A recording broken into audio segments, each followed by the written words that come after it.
Hold on tight, Moxie Tribe. This video contains some spicy language. If you have sensitive ears, feel free to sit this one out. But if you're okay with the occasional F-bomb, keep watching and enjoy my Monday morning team message.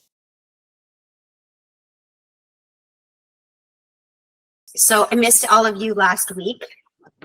Greg and I, both with our doctor's appointment. I'm joking that we're getting old. This is going to happen more and more.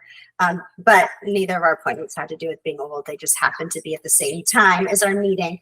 In any case, I learned a new term this weekend, which I am now obsessed with, which is me search, as opposed to research.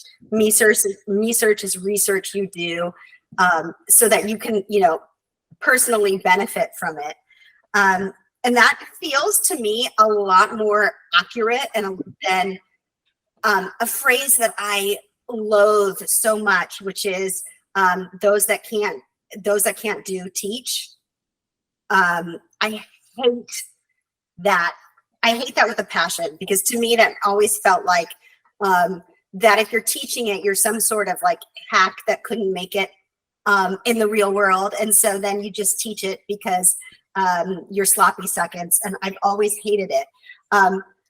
But the other thing that I think about a lot is, and most of us know this to be true, if you really want to learn to do something or know how to do something, try to teach it. Because there's nothing like teaching, to realize what you don't know, what you do understand. Michelle and I have like very intimate experience with this creating workshops, but every single one of us has taught somebody something and realized how much you really have to understand of that thing in order to teach it.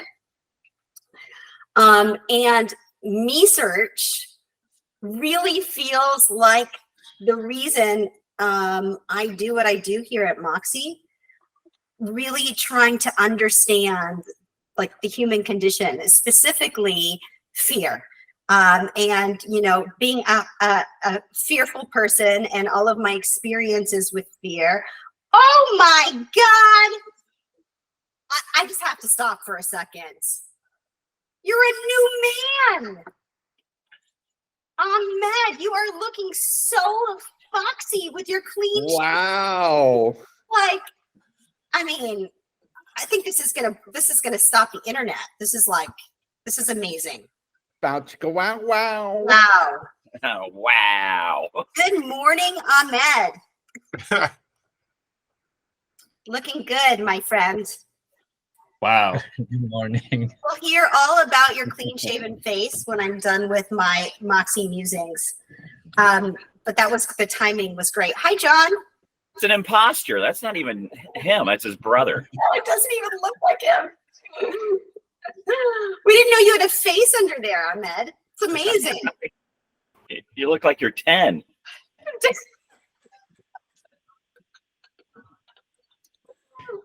Be nice to Ahmed, please. We want to keep him around. Ahmed thought he was coming for study group. Ahmed, we're not here to help you with your homework, but that's.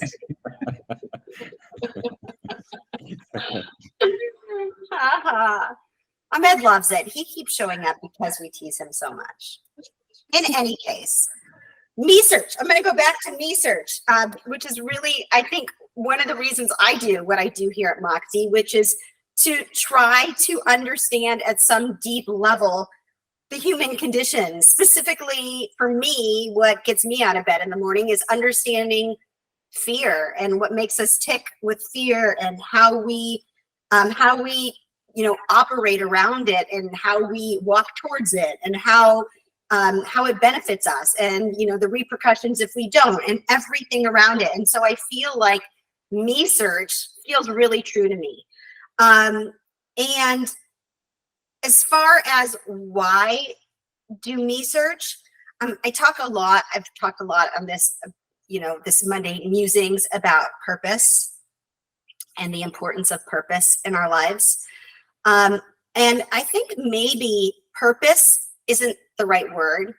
I think the right word is actually significance, and that every single one of us really wants to have significance and matter And I know for me, when I leave this earth, I want to know that I mattered, that I had some sort of contribution to helping people understand fear, and maybe help some people come out the other side and become a better person because of it. And that is really, truly at the bone of what makes me tick.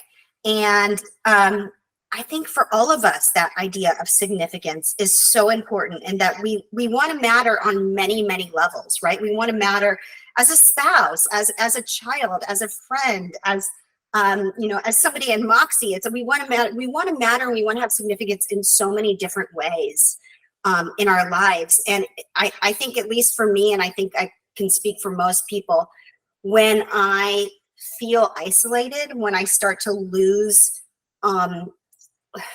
when I start to not trust that I matter, or not feel that I'm contributing, is when I really start to get in trouble.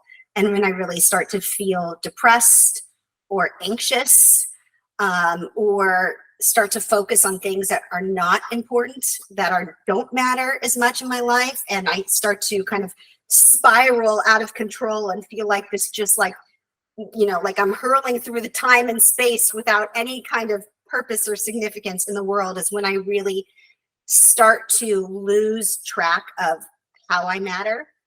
And I think for all of us here at Moxie, and I said this last week, look, we're all here to make a living, but none of us came to Moxie for the money.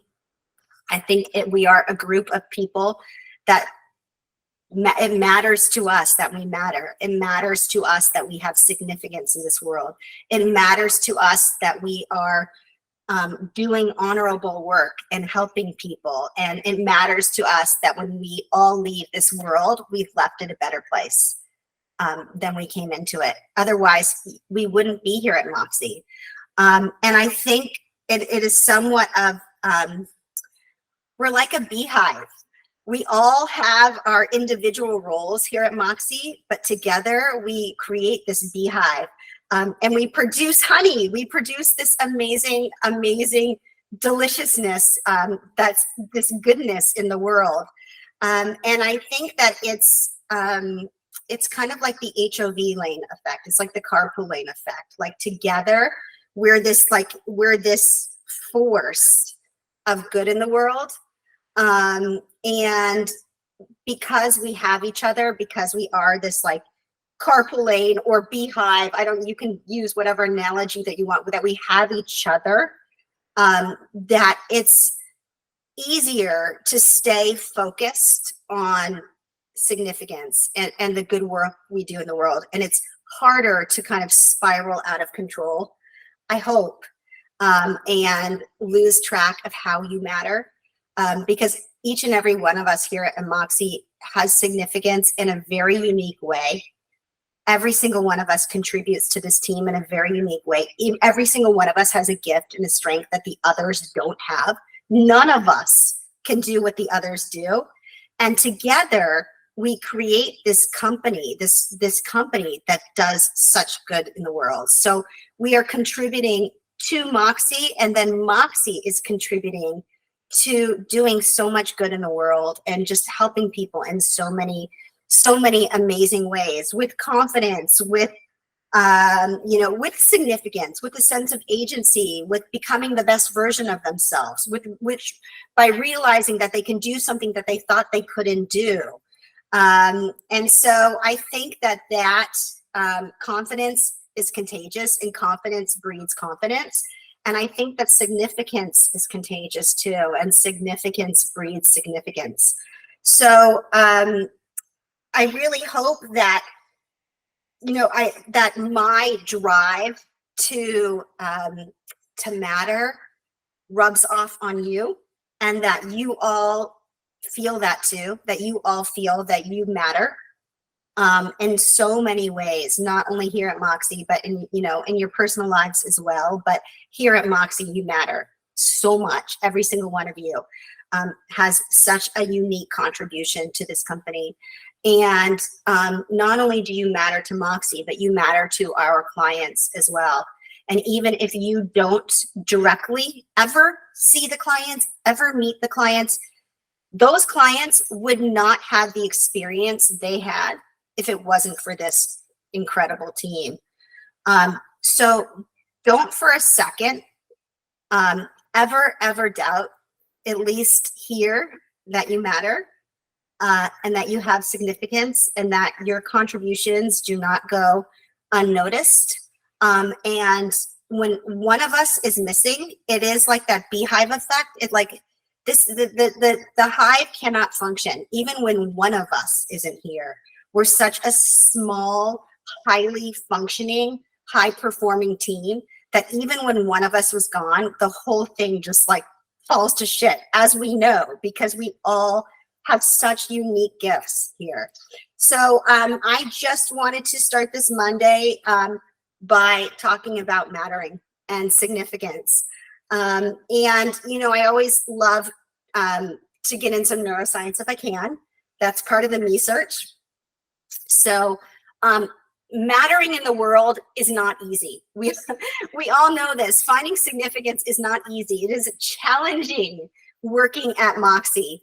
And it would probably be on some levels a lot easier to have a job where you don't have as many challenges. Maybe it's like a more established company, or you're a checkout person at a grocery store and you don't have to, you know, struggle. I don't know what it would be, what an easy job to you would be. It's definitely not here at Moxie.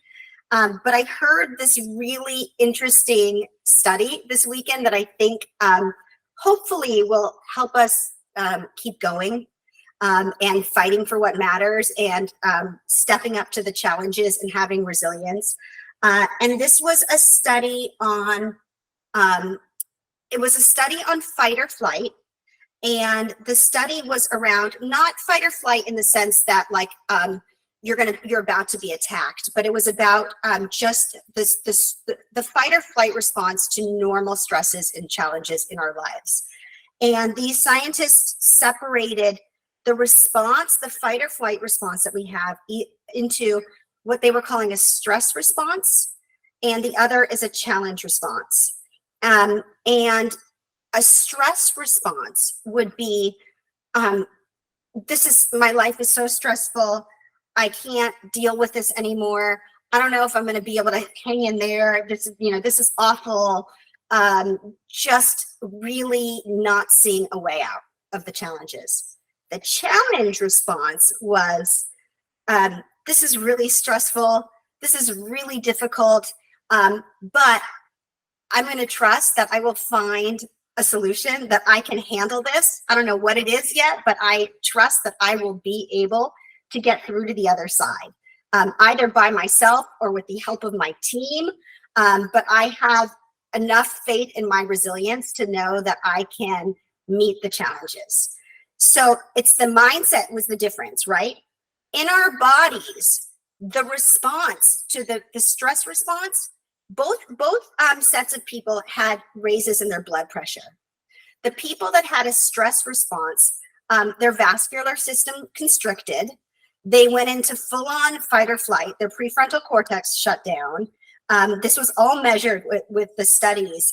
They had less blood oxygen levels, reduced blood oxygen levels, and reduced brain function.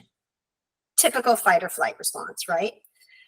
The team that had the challenge response and the resilience also had raised blood pressure, but they actually had completely opposite. They had increased blood oxygen levels.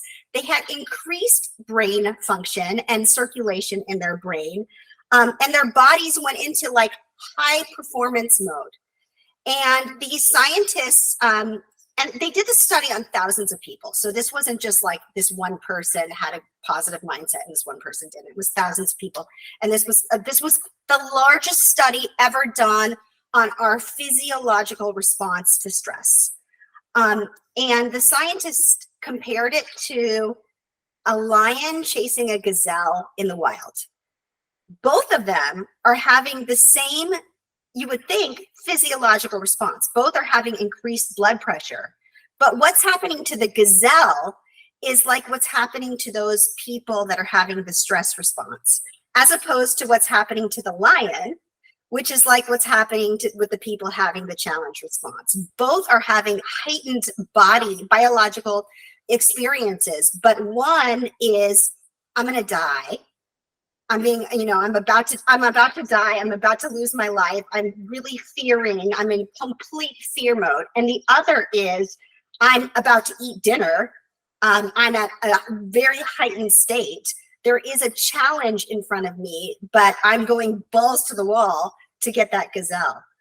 And I was thinking about this in terms of Moxie and just the challenges that we deal with every day at this company. And encouraging you, like those scientists say, in order to keep mattering and keep doing good work in the world, to be the lion and not the gazelle. And that way we can keep keeping on. We can keep rising to the occasion. We can keep meeting these challenges and knowing that even if we don't have the answer, we'll figure it out, that together we are such a fucking strong force of nature and we do such good work in the world. And that's what I got this morning. Thank you all for all of your significance, and hoping that this week we can all be lions or tigers. You can decide which one you want to be. Just don't be the gazelle. Hallelujah. Thank you for that. Yeah. I often associate significance with fulfillment, and I can say